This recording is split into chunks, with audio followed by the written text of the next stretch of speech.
Pasukan tuan rumah Mexico memulakan kempen Piala Dunia 2026 dengan langkah kanan selepas mencatat kemenangan 2-0 ke atas Afrika Selatan pada aksi kumpulan A di Estadio Azteca awal pagi tadi.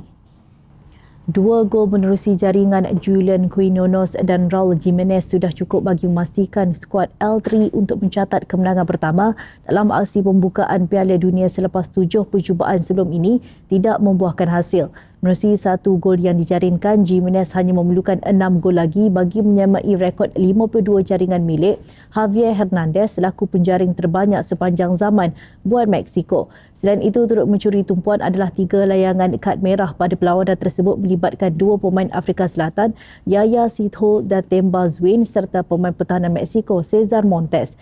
Hasil kemenangan itu, Mexico kini merajui saingan kumpulan A selain mendapat motivasi tambahan menjelang 2 perlawanan akan datang menentang Korea Selatan dan Republik Czech.